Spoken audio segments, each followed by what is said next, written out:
There's a lot of pictures in here. Goodness We're gracious. live. Okay. Now we're live. Hey, Here we're live. You're there. we made it. This is water.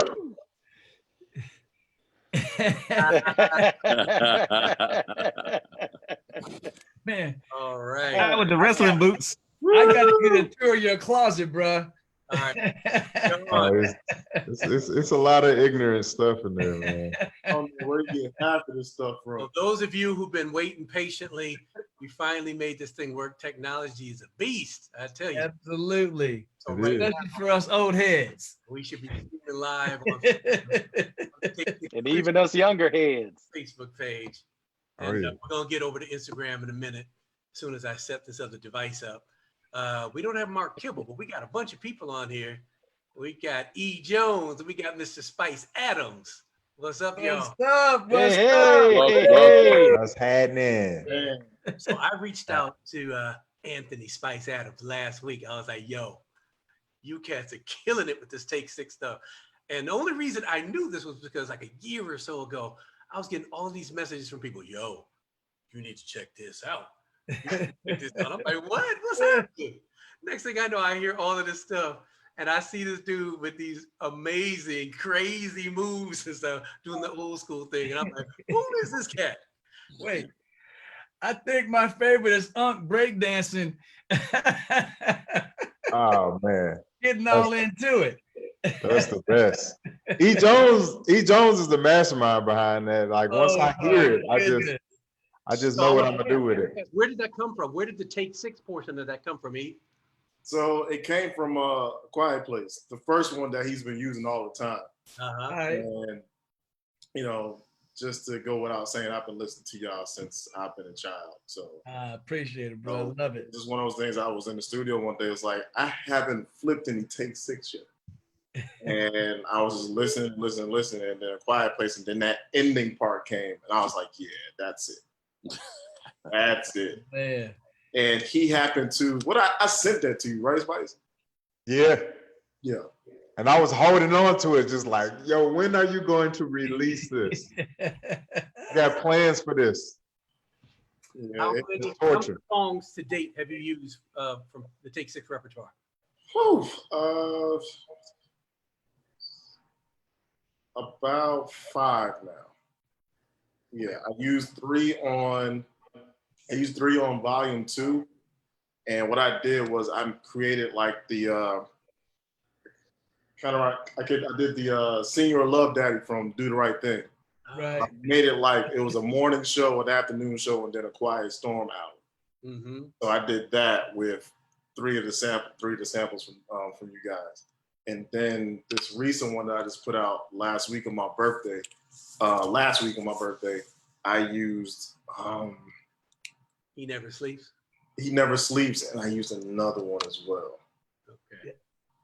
That's crazy, man. So when did you get into all this video production? Was that like a thing you were doing all along, or For me?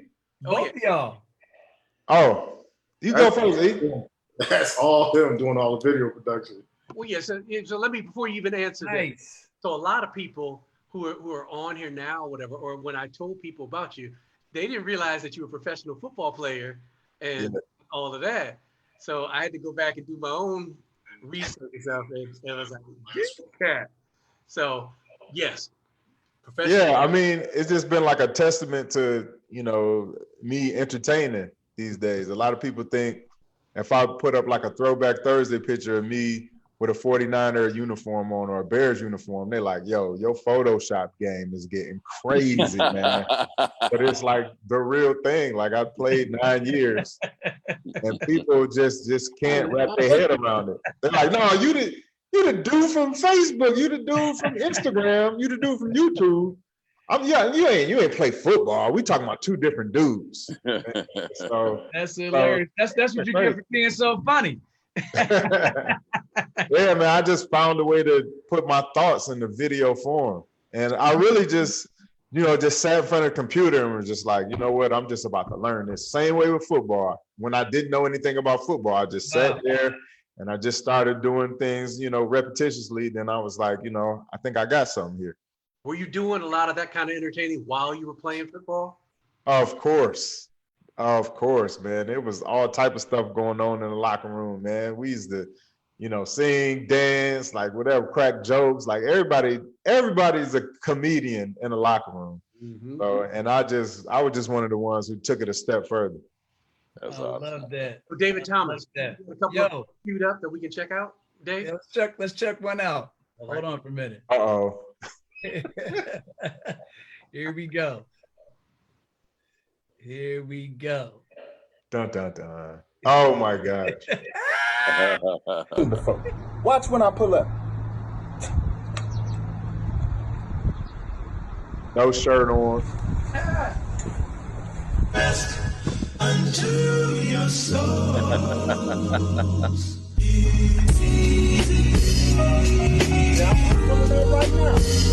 Right now.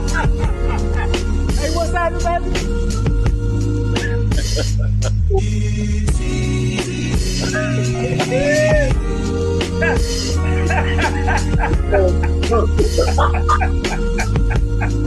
Hey, go ahead, man. You ain't got it no more. What's up, man? You ain't got it no more. I ain't got it no more. Me? Yeah, you.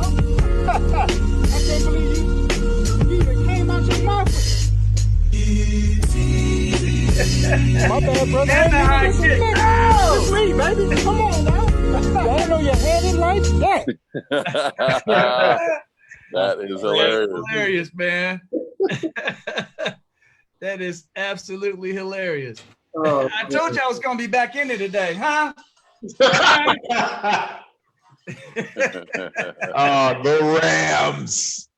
Hey, I tell you what, Aaron Donald. Whoa, Yeah. Jack.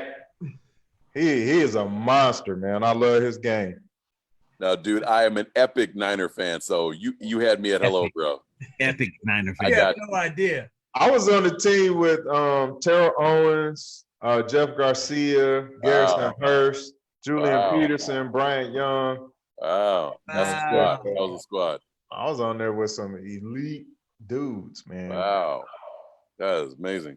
So E, let me go back to you for a second. Yeah. Tell me more about your production company and what else you do. So I am 1/7 of a production group called the Soul Council, which is under Jamwell Records, which is ran by Ninth Wonder, producer out of North Carolina. So I'm also the director and A&R of that label. Oh, Nice. Awesome. Yeah. I love that. A couple artists that we have is Rhapsody, and we have a young guy by the name of Ruben Vincent at the moment that just put out a project. But yeah, that's where I do my wonders at the moment. That's a great, man. We all reside in North Carolina. Okay, so that's where you're born and raised. Well, I'm born and raised in New Brunswick, New Jersey. Gotcha. I came down to North Carolina for school. I went to North Carolina Central University, and that's where I actually met Knife. And I just stayed down here. It's comfortable. It's comfortable in North Carolina. It's cheap. So this is one of those things where I just gravitated to the feel of it. Stayed down there. Okay, all right. And Anthony, you're in the Chicago area, you said? Yeah, after I played with the Bears, I just made this home. Hey there. Where you from originally? Detroit. Detroit.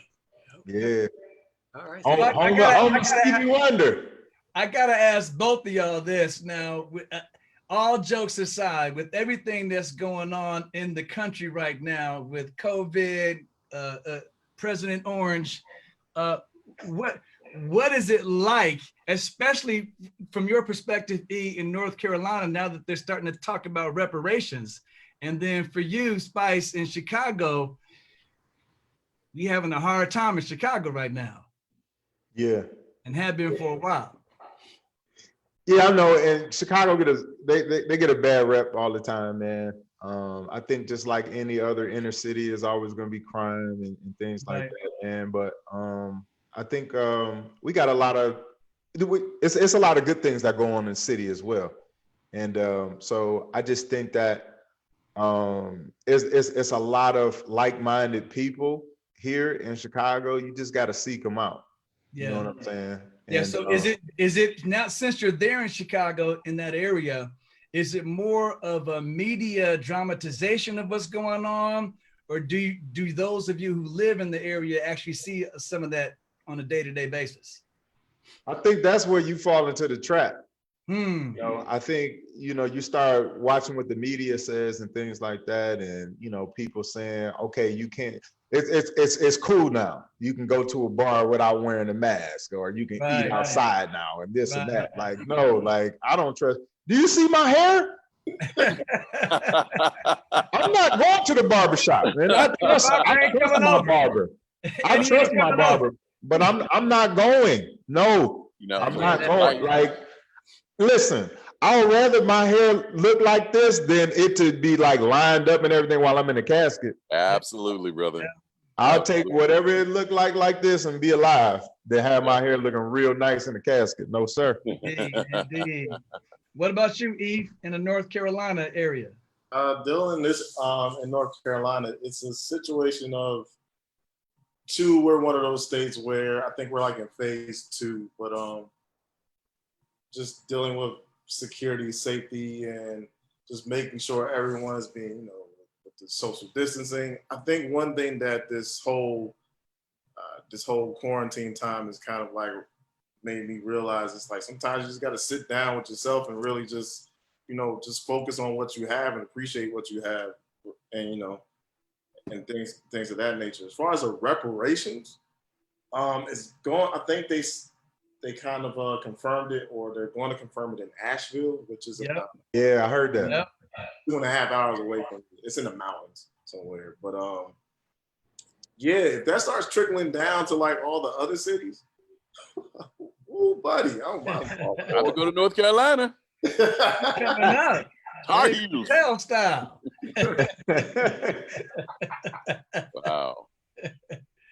That's I love that. Well, y'all want to check out another one? Let's check it out.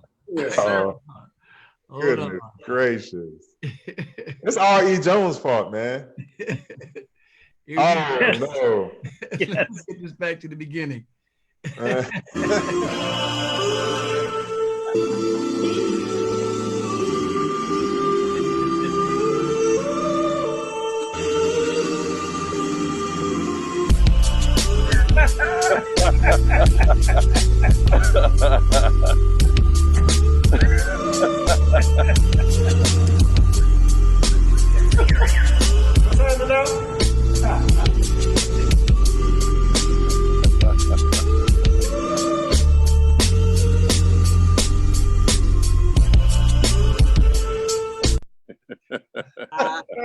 Foolish. Foolish. Absolutely foolish. I'm gonna that door swipe open. So for you guys that are home, is it like, is it the great time to be creative and whatnot? Are you stifling out now that you're trapped at the house? Oh man, I got so many ideas, and you know, I'm just waiting to unleash them or have somebody pay for them. You know, I think everybody has made the adjustment now, and I've done a lot of things, you know, just right outside my crib or just right here in this chair. Right.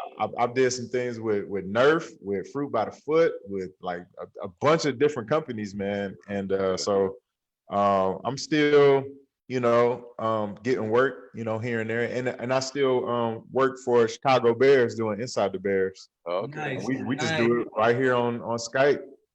Wow. So I love it. Yeah, that's dope. Check. There's a scripture in the Bible that says, your gift will make room for you and bring you before many great men. Now, some people don't even think of their personality as their gift.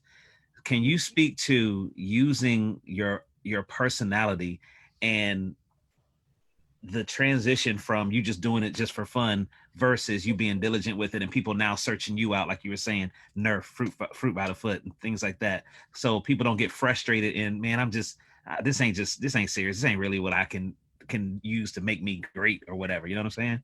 Well, yeah, I'm a prime example of that. You know, in the locker room, I never wanted people around me to be like uptight or sad or anything like that. So I would do whatever I could to make somebody laugh, make somebody smile, you know, get some people amped up and stuff like that. I always been like that because I'm the only child. So whenever somebody came over to my house, I would always do something crazy or something like that. So they would always want to come back over or always want to be around me. So, you know, I've been doing that now for years. And it came to the point where I had to hire like a manager or something because it was just so much stuff like coming in or whatever. And I was just like, wow. Because I tell you what, when I first started playing football and I got paid for it, I was just like, this is crazy. Like, I play football pretty good and they paid me a lot of money for it. I'm just like, wow, this is cool. So now I'm kind of like in that same realm where it's like, you know, I'm having fun, I'm being myself, I'm shooting these videos, I'm editing them and all of this other type of stuff, and people are paying me for it. So I'm like, it's the same thing. And for anybody who wants to get into this business, I would say always be true to who you are. And, you know, just put yourself out there. That's what I did with football because, you know, you're going to have reporters talking about you. You're going to have fans talking about you. You're going to have other players talking about you. But if, you know, you keep, you know, practicing and keep, you know, keep chopping the wood, as they say, and keep putting yourself out there, you know, before long, you'll be happy with the results. So both of those things are entertainment. Obviously, football and playing sports and stuff. Yep. And what you do now is entertainment. And I know you get a different charge from both, but do you like one? Could you say that one is better than the other for you as far as how it feels emotionally for you? Well, entertainment is easier on your body. So, True. You know, you ain't got to worry about your fingers looking like this, you know what I'm saying, with this entertainment stuff. So, and like I said, before we went live, since I've been in quarantine, I've been singing a lot. So, Now you know. Now take you seven know. going on, man. You know we got to call you out now. So take 6+1. Let them hear a little bit. It's time to audition, baby. Just think of this as the locker room. Give us up. 5, 6. Rhythm. We just need some rhythm. I got the bass. You got Oh, y'all need a bass? Oh, I got bass. You got rhythm. Oh, okay. Yeah. You stay in your lane, baby. Okay, you need falsetto? Yeah, we need lead. We need lead. Mark's not here. We need you on lead. Oh, it's that. Okay. You're a little Mary. Hey, y'all going straight for the gusto already, huh? You don't see each other anymore. We got to get it in. Oh man! Hey, we're not gonna call you. I tell you what. When I heard E. Jones flip your vocals, I went crazy. I went crazy, and he gave it to me early, and he was like, "Yo, you can't put this out," and I was just like, I had like at least 6 or 7 videos lined up, like already with that song ready to go. Man, I almost got in trouble one time because that video that you played, the first one, I put that out like a year ago. Exactly. E. Jones was like, you gotta take it down.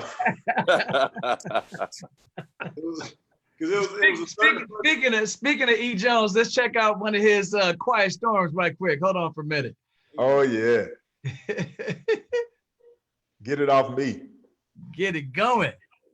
Peoples, my stomach's been grumbling, but help has arrived. My main man Mookie has saved the day, straight from Sal's famous pizzeria down the block. Speaking to the mic, Mookie. Come on now, don't be shy. Hey, this smells good. Now this is your love daddy talking, starving like Marvin. Go ahead and talk to the people. All right, Mr. Love Daddy, I'd like to dedicate the next record to my heart and soul, Tina. All right, let me play this record while I go to work on my chicken parmigiana hero with extra cheese and extra sauce. Speak on.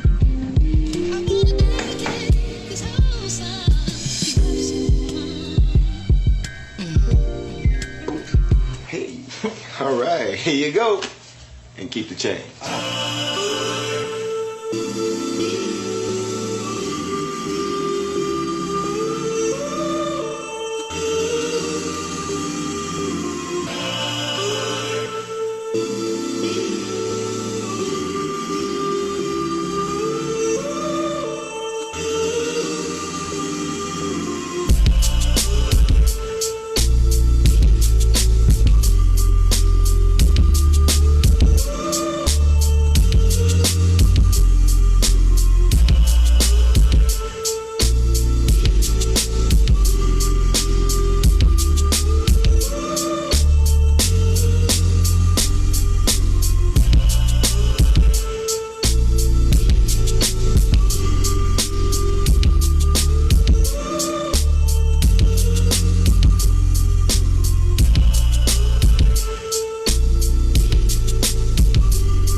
stomach's been grumbling, but help has arrived. My man.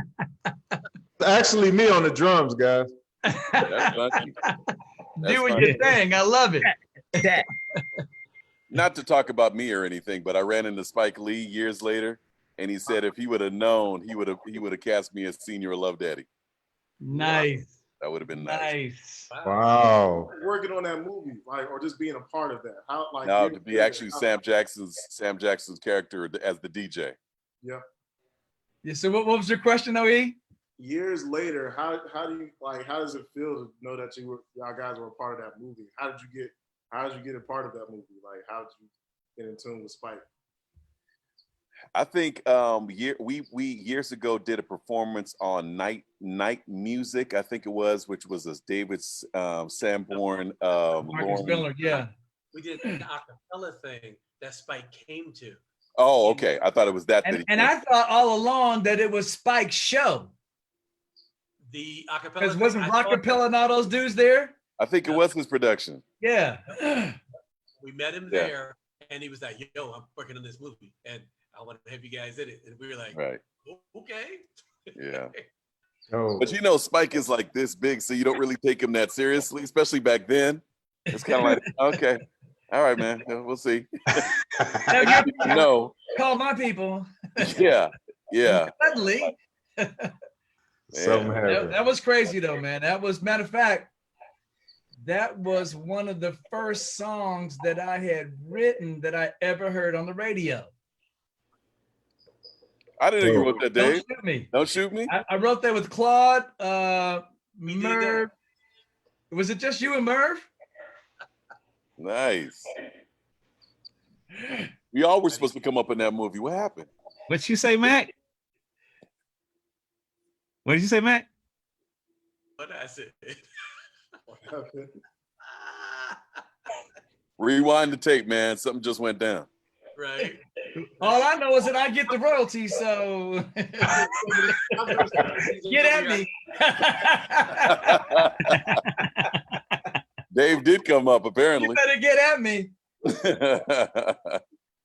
No. Who is an artist that y'all work with that y'all were just like starstruck by?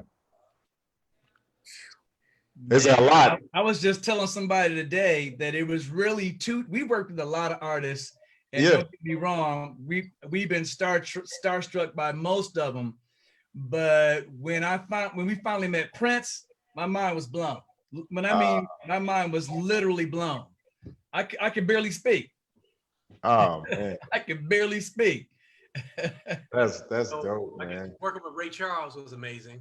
Yeah. Obviously Stevie. And then the very first time we worked with Quincy, it was like, yeah. That's one. And even to keep it going, when we worked with the Yellow Jackets, that was mind blowing for me as well, because those are my jazz heroes. That's dope. Yeah, who was it? Like Manhattan Transfer and a bunch of others. I can't. It's like little moments that sneak up on you that you don't really realize. Because for me, when we worked with Quincy, it was like, okay, this is Quincy, but you don't really believe it's Quincy. We went to his house, and he had on his dining room, on his coffee table, the little dude, those sculptures, like this big. Okay.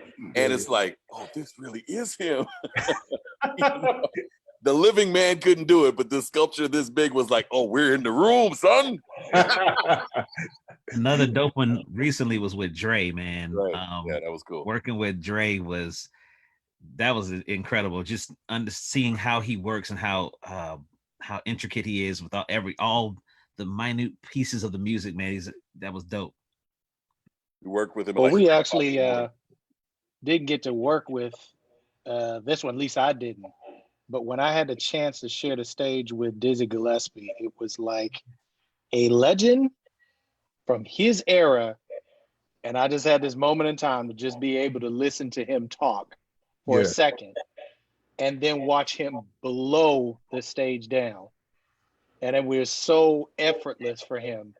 I never forgot about that. Oh, you know, one for me was years ago. I don't think it might have been a Soul Train Awards or something like that, and we were there with Luther Vandross, and Luther was on stage, and for whatever reason, we were in the wings to look at the audience from the stage when Luther's on stage. He is killing folk. Yeah. Just woo, woo, woo, woo, woo, woo, Big Luther or little Luther? Wow. Wow. Big Luther or little Luther? Both. Oh, both. I think he was in the transitioning from big to little at that time. Curl not quite like right, Luther. Yeah, got to get the curl. Luther. That brother was singing. Wait, well, while we chit-chatting, I got another one just because it's just too funny. Hold on for a minute. Uh-oh. This is hilarious. Oh my gosh. Hey, you know it's old school birthday, right?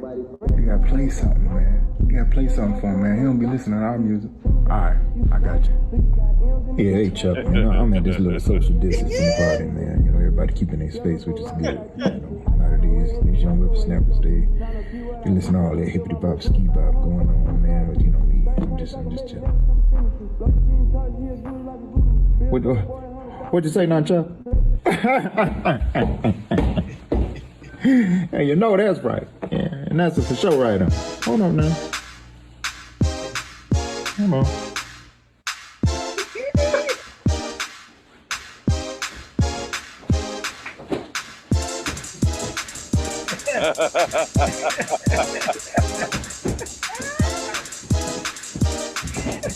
Got a little church in there.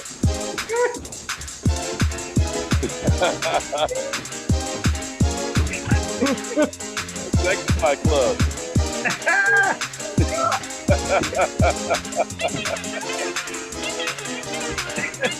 Hey Chuck, I didn't think I could get down with the get down now. Hey, you know that's right. Shoot, I'm kind of what? Let's do it. That's too funny, man. I was bored that day, man. What'd you say that, Chuck? What'd you say that? You know that's right. That's so funny. That just gives me the picture of you as a little kid. You about to get a whipping from your mama, and you so funny. She has to laugh for at least 15 minutes, and you think you about to get out the spanking. I got out of trouble a couple times, man. At least 3 that I can remember. Oh my goodness. It all come from me just like watching a bunch of like my uncles or friends of the family come over for like our family reunions or, you know, holidays when everybody playing bid whist and spades and dominoes and, you know, everything, man. So it's, you know, people on the grill and everything, man. That's got to be an uncle that you saw with that cigarette hanging like that. That had to be one of your uncles. Man, I got an uncle to this day, like right now, he got a toothpick in his mouth. And it's like to the side, and he has full-blown conversations with it in. He work out with it in. He work out with fingerless gloves, and he still have the toothpick on the side. Like, it's nothing he can't do without that toothpick. And the same So with as far as comedians go, or movie stars or people that are just crazy funny to you, who are those influences for you? Oh man, Richard Pryor, Red Fox, and then you know, after that era was Eddie Murphy. Like nobody could touch Eddie to me. And then Martin Lawrence came along, and then you know it's Chris Rock, and then Dave Chappelle. And you know, those guys right there, those are like Mount Rushmore. Like they could do no wrong, man. And you know, so I was heavily influenced by them, and of course, Keenan Ivory Wayans with In Living Color. I mean, goodness gracious, that was one of my favorite shows. In Living Color and Martin. Exactly. Man, oh my gosh, they could do no wrong. You know, Mark and Joey did the theme. Say it again. Mark and Joey did the theme for my Oh, word. Oh, that's dope. He keeps saying my I was like, what's he talking about? You know, That's dope. That is dope, man. All Well, right. man, dude, it's been a blast talking to y'all, man. We appreciate y'all coming on here, man. Oh, yeah, no problem. If you had one thing that you could say, and I know Spice, you already gave the shout out about being yourself. Both of you guys give us something to inspire the youth today, specifically in everything with everything we're dealing with.